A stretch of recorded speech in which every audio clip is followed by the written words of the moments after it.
ఓ నందిగం సురేష్, ఓ మొండితో ఒక జగన్మోహన్ రావు, ఓ మొండితో ఒక అరుణ్ గారు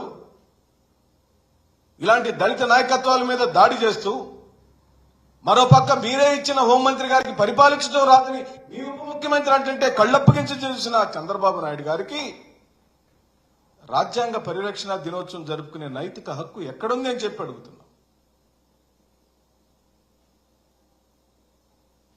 జగన్మోహన్ రెడ్డి గారి పరిపాలనలో వారు ఇచ్చిన సంక్షేమ పథకాల్లో అత్యధికమైన లబ్ధిదారులు మా దళిత సామాజిక వర్గం వాళ్ళు అయినప్పుడు, బలహీన వర్గాల వాళ్ళు అయినప్పుడు, మైనార్టీలు అయినప్పుడు, పెద్ద కులాల్లో పుట్టిన ఈబీసీ నేస్తలు లబ్ధిదారులు అయినప్పుడు, కాపు నేస్తలు లబ్ధిదారులు అయినప్పుడు, ఓ జాలర్కి, ఓ కుమ్మరికి, ఓ పాస్టర్ గారికి, ఒక ఇమాముకి, ఒక పూజారికి ఇచ్చిన ప్రతి ఒక్క డబ్బుని ఈ రోజు ఆపిన మీకు, అనగా రాజ్యంలో సమానమైన రాజ్యాంగ హక్కులు, బ్రతికే హక్కు ఉన్న ఆ పౌరుడికి గత ప్రభుత్వం ఇచ్చిన ఫలాలను అందకుండా చేసిన మీకు ఈ రోజున రాజ్యాంగ దినోత్సవం జరుపుకునే హక్కు ఎవరిచ్చారు? మీకు ఎలా ఉంది అని చెప్పి అడుగుతున్నాం. మీకు మనస్సాక్షి ఉందా అని చెప్పి అడుగుతున్నాం. ఒక్క ఇంట్లో ₹1,00,000, ₹1,70,000, ₹2,00,000, ₹3,00,000, ₹8,00,000 వచ్చిన ఓ ఇంటి నేను గడప గడప కార్యక్రమంలో చూశాను. ఈ రోజు నా కుటుంబాలన్నీ బజార్ను పడినాయి. చంద్రబాబు నాయుడు గారు కరోనా వచ్చింది. కరోనా వచ్చినా కూడా ఆంధ్ర రాష్ట్రంలోని మారుమూల ప్రాంతాల్లో కొనుగోలు శక్తి, రాష్ట్ర ప్రజల యొక్క కొనుగోలు శక్తి ఎక్కడా తగ్గలేదు. ఎందుకో తెలుసా అండి?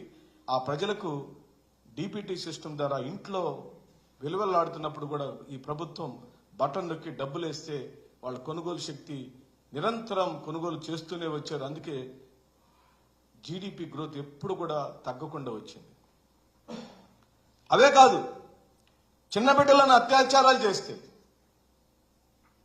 అన్యాయంగా అనుభవించి మర్డర్లు చేసి కనీసం శవాలు కూడా దొరకకుండా బయటకు పారేస్తే వాటి మీద కనీసం దృష్టి పెట్టని మీరు కేవలం వైఎస్ఆర్ కాంగ్రెస్ పార్టీ జగన్మోహన్ రెడ్డి అని 156 సీట్లు గెలుచుకున్న మీకు నిరంతరం వైఎస్ జగన్మోహన్ రెడ్డి అనే భజన చేయటం తప్పించి మీకు వేరే మార్గం లేకుండా పోయింది. అదే వైఎస్ జగన్మోహన్ రెడ్డి గారు సాధించిన నైతిక విజయం ఈ రాష్ట్రంలో. ఇలాంటి అకృత్యాలు చేసిన మీకు ఏ విధంగా రాజ్యాంగ దినోత్సవం జరుపుకునే హక్కు ఉంది? అక్రమ కేసులు బనాయించి పోలీస్ స్టేషన్లో ఎఫ్ఐఆర్ కాపీ ఇవ్వమని అడిగితే ఇచ్చే నాదుడు లేడు, పట్టించుకునే నాదుడు లేడు.